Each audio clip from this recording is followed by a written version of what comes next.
It's great to be here in Suva, and it is fantastic to be participating in the Pacific Island Forum. We have a very senior delegation here, myself with the Foreign Minister and with Minister Pat Conroy, and I look forward to listening over the next 2 days to the concerns that Pacific Island leaders have. I'll have a number of bilats today. First of all, with Minister Fiame, the Prime Minister of Samoa, then with the President of the Federated States of Micronesia, David Panuelo, then with Prime Minister Sagavare, and then with Prime Minister Frank Bainimarama, our host at this conference, as well as then going to a dinner hosted by Mr. Henry Puna, the PIF Secretary General. We have some real challenges in this region. There's no challenge more important than climate change. And the new Australian government, of course, has adopted our nationally determined contribution of 43% by 2030.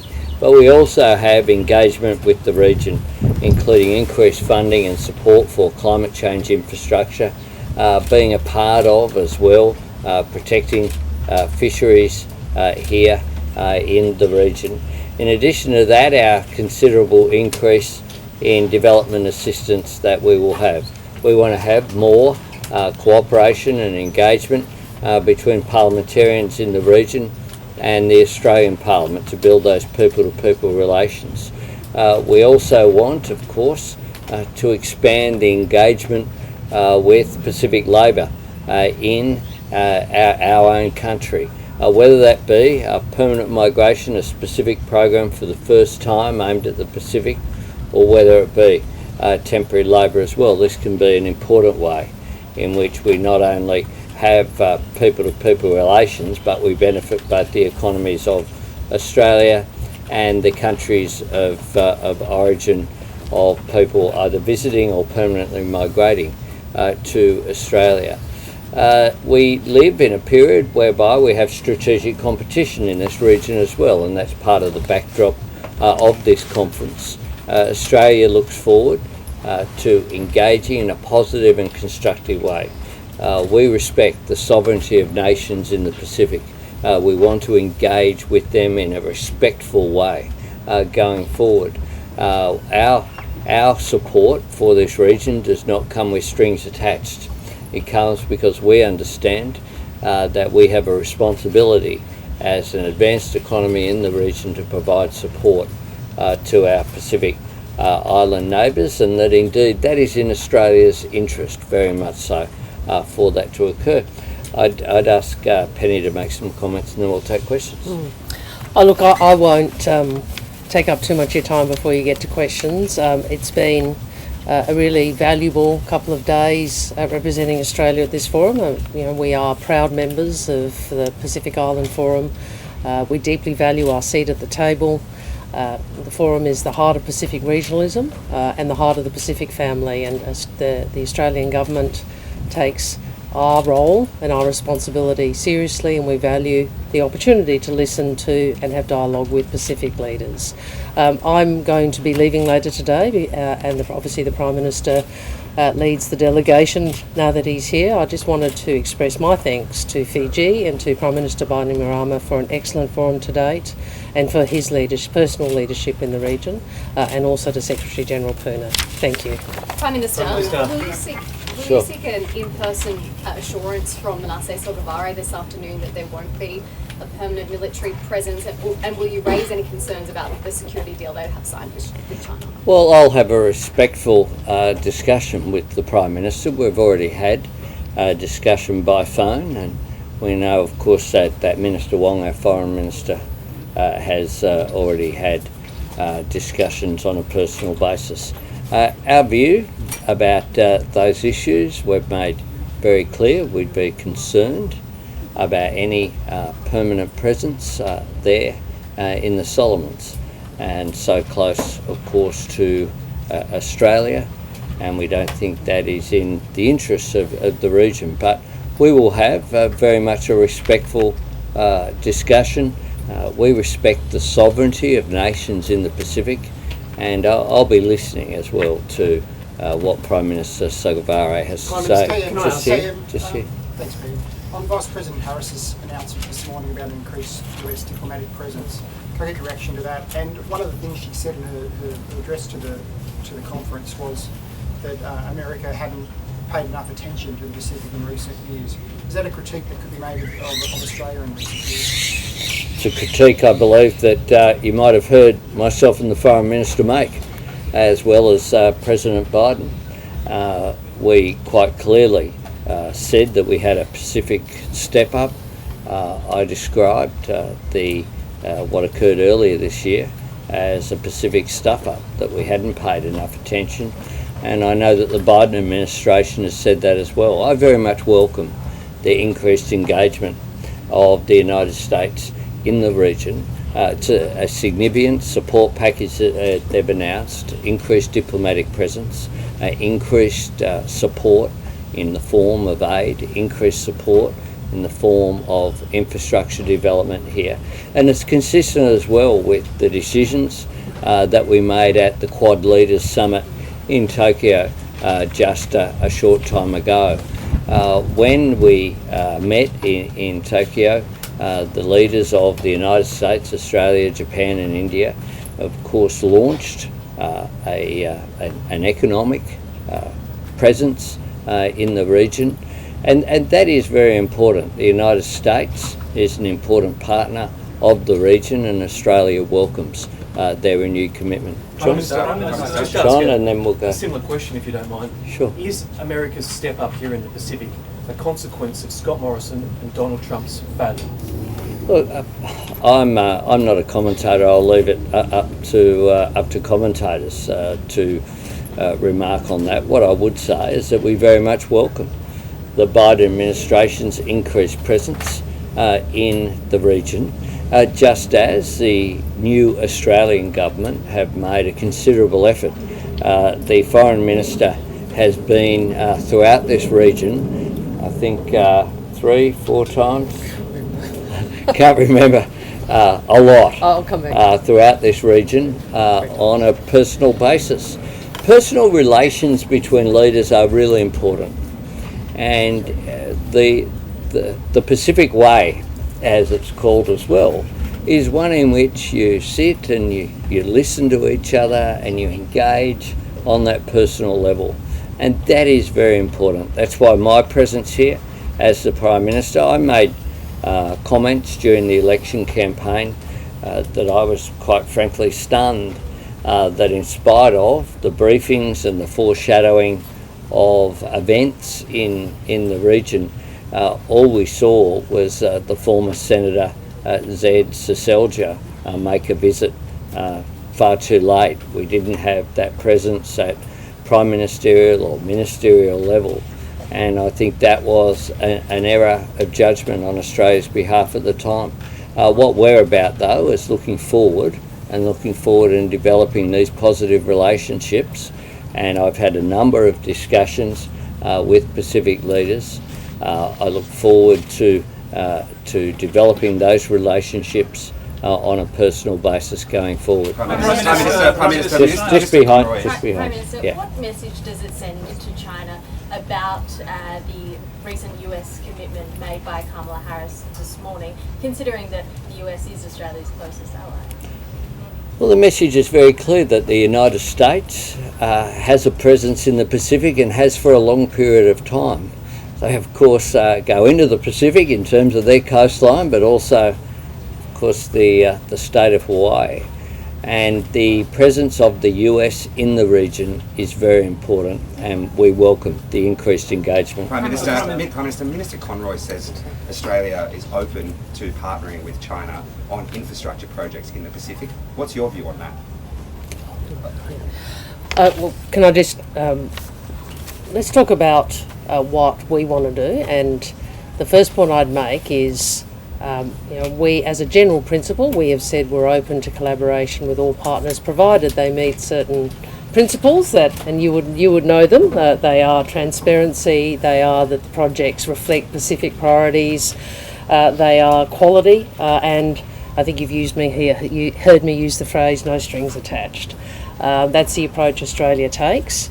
Obviously, we have collaborated through multilateral forums, health measures, but there's nothing in contemplation on the infrastructure front at this time. Prime Minister. Prime Minister. Just here. Prime Minister, is there any pressure on Australia to rejoin the Green Climate Fund, and what is your government's position on that? Look, we have a set of policies announced during the election, as you would be aware, in relation to climate, not only domestically but also internationally. On the issue of the Green Climate Fund, I think Minister Bowen will work through that with me. We haven't made a final decision on that.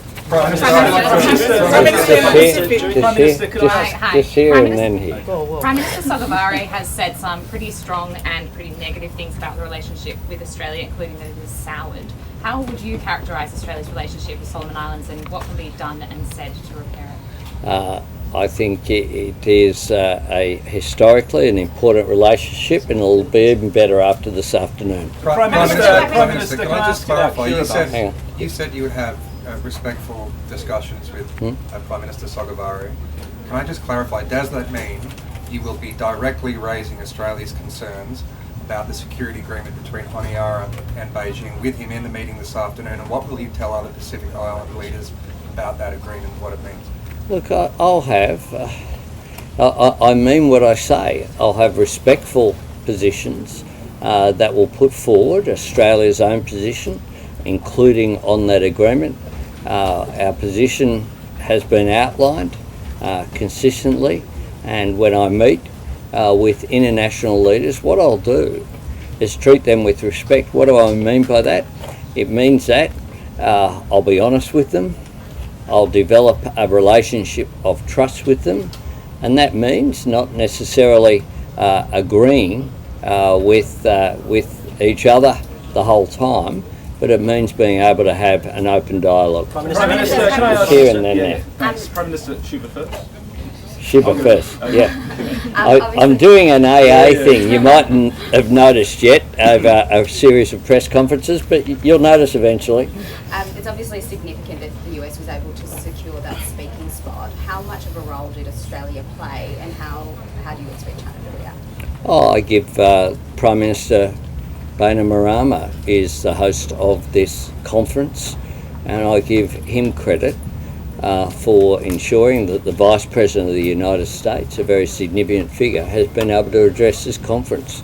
That's something that Australia supports. Prime Minister, just on Kiribati, opposition figures, or one opposition figure has alleged that China may have been a driver behind its decision to leave the forum. What's the Australian government's assessment of the drivers here? Do you see any sort of role from China, or is it primarily about tensions both within Kiribati and within Micronesia and the broader forum? Well, we know that there have been issues with the Pacific Island Forum and its structure. It hasn't met for 3 years due to COVID. But we also know that the Prime Minister, Bainimarama, has done a remarkable job getting together the Suva agreement to try to ensure that the nations of Micronesia are able to fully participate in the forum.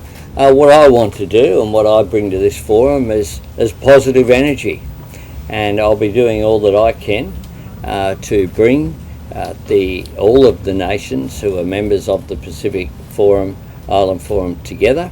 That's what I want to see, and that's what I think quite clearly our host, the Fijian Prime Minister, wants to see as well. Prime Minister, Yes, sure. in the area of development to the Pacific, there's been some prevalent opinion and some from think tanks supported by the Australian government that speaks to a need for a change of philosophy in the way your government engages with Pacific communities. There's been criticism that previous Australian governments were transactional in the nature of the way they worked with the Pacific. How is your government going to, as you say, work with respect and work in a meaningful way to ensure a change in the way you engage with the Pacific and in the way the Pacific perceives your engagement? Thanks for the question, and it's an important one. It goes to the heart of the way that countries deal with each other, and I've spoken today about the Pacific Way. and I've spoken about treating countries with respect. What that means is not just talking but listening. We have, as human beings, 2 ears and 1 mouth for a reason, because we should use the ears twice as much as we use our mouth. If you do that, you'll learn from each other. So we want to listen to what the priorities are of the Pacific from the Pacific. That's what we want to hear from these nation states. We want to provide assistance based upon their needs going forward, and that assistance shouldn't be a matter of transactional arrangements. I've said very clearly what it should be is one of support as the end in itself, because it's the right thing to do, and Australia has a responsibility to support our Pacific Island friends. So that is the way that I deal with people in general. It's one of the characteristics I hope I have that's made me here as the Australian Prime Minister, having this great honour, and I'll bring that way of operating to this forum, and I look forward to listening in the discussions I have this afternoon. Just two. Yep. Yeah. Vanuatu's priority at this summit is to see an advisory opinion at the International Court of Justice supported by the leaders. Would you like to see that endorsed by the leaders at the summit, and would you like to see it progress to the UN General Assembly? Look, we're supportive of the broad concept.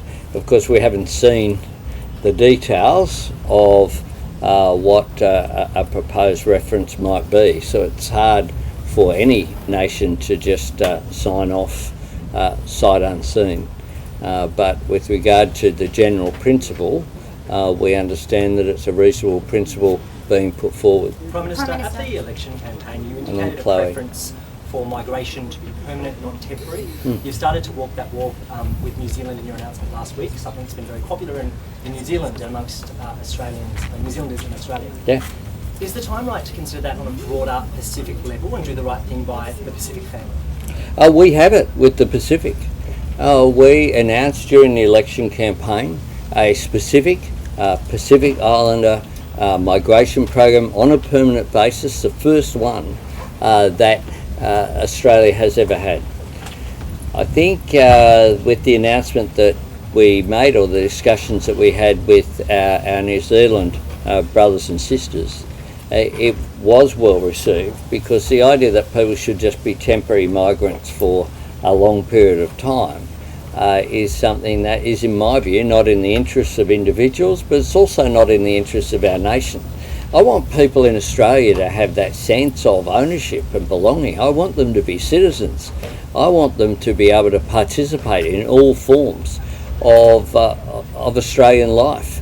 Australia, with the exception, the notable exception, of our First Nations people who've been there for 65,000 years, a source of great pride, are a nation of migrants, or sons and daughters or descendants of migrants in one form or another. We're standing here today with a Prime Minister with the name Albanese and a Senate leader with the name of Wong. That's the nature of modern Australia, and we should, where possible, ensure that those paths to permanent migration are available where appropriate, and that's why we have that specific policy for Pacific Islanders. Do you anticipate China would make some sort of Pacific announcement to counter the US's announcement from this morning? And do you think this power struggle is overtaking climate change as the dominant issue here at PIF? No, I'm responsible for Australia's foreign policy. I'll leave other countries to run theirs. But the dominant issue in the discussions I had with Pacific leaders in the lead up to the PIF was overwhelmingly climate change. And one of the things that has occurred is that Australia's position, just like it's been welcomed in North America, Europe and Asia, has been very much welcomed in the Pacific. Our changed position when it comes to climate change, and I look forward to having those discussions. See the last one. Will Australia urge Fiji to commit back to the University of the South Pacific? I think you asked me this last time I was here. No, it wasn't you. I'm pretty sure somebody did. Look, we would like that work through within the region. We understand there are strong differences of views between parties. We would simply say this is a matter in which consensus ought be reached, and given the number of, and we heard this morning I think and yesterday, how many young people enter the labour market each year across the Pacific, it is imperative that we invest in their skills. So we would hope that we can find a way through on this. Sorry, one more just here from a local. Announcements were made for Pacific Labour Scheme and families to be allowed to be going with the worker. So how would this work? Sure. Yeah. So the Prime Minister, there were three categories of announcement with the Pacific Labour or Pacific Movement. The first is the one the Prime Minister spoke about, which is a category of permanent migration. The second was that we would focus the labour movement schemes on the Pacific, not on Southeast Asia. And the third is the one you identify, which is we listened to workers who had come and representatives from those nations whose citizens come to Australia to work about the scheme and how it was working, including problems under the previous government that we need to resolve. But one of the issues consistently raised was on the longer term visa, people found it very hard to be without their family, which is understandable up to 4 years. We're still working through how that will work, and obviously Fiji is very keen to get those issues resolved and dealt with, and to have that rolled out, as are a number of other Pacific nations, and we will do that with each nation bilaterally.